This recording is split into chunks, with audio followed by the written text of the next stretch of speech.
Hi everyone, my name is Liz. I'm a lifelong resident of the Mornington Peninsula. I'm here on behalf of concerned local families, nearly 500 of which have joined my Facebook community page. I grew up in Red Hill. I attended Red Hill Consolidated School that you can see on your picture there. And that is where my husband and I now send our own children. My husband is English, but we chose Australia and specifically the Peninsula to live because of its beautiful and safe surrounds. The Ross Trust proposal to create this mine, an unprecedented 800 metres from the Red Hill Consolidated School, is a direct threat to this. As you may or may not be aware, there are serious health implications associated with quarries due to air pollution. Granite dust, as is the case in this quarry, contains a mineral called silica, which, when inhaled over an extended period of time, can cause an irreversible lung disease called silicosis. Silicosis has been labelled the new asbestosis. At present, no one is able to agree on a safe occupational exposure limit, and the Australian Workers' Union are calling for a strict national regulation to be set. Now, this is on site. These workers are typically healthy adults wearing PPE and adhering to OH&S standards and protocols, and yet they are still getting sick. Once the dust leaves the boundary of the work site, which can happen very easily, as these dust particles are so minuscule, we're talking 2.5 micron particles, it's not even visible to the eye, all bets are off. The school is 800 metres south of the proposed quarry site, which means that with the dominant northerly winds, it has the potential to be covered in this cytotoxic dust.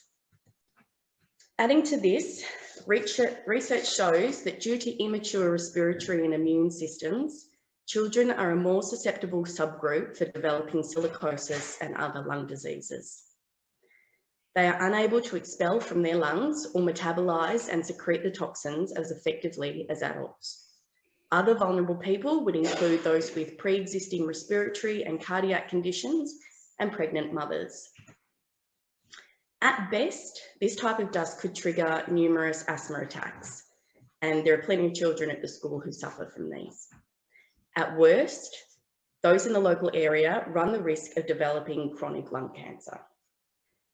Hillview Quarries try to convince us all that they have done and will continue to do the right thing.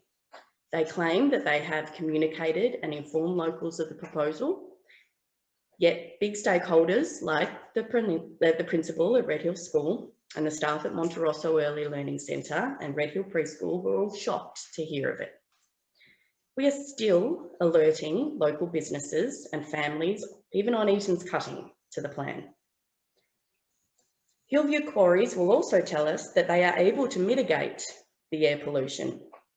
And this image that you're seeing here is the current quarry.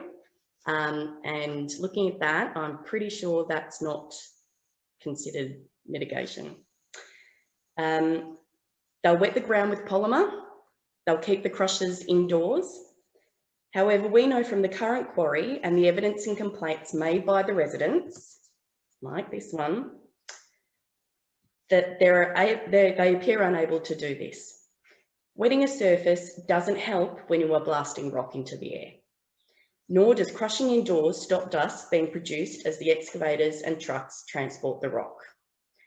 I've spoken with several leading Australian respiratory experts, professors of physiology and paediatric asthma and allergy specialists who agree and have supporting documents to show that this is simply not an appropriate development for this area.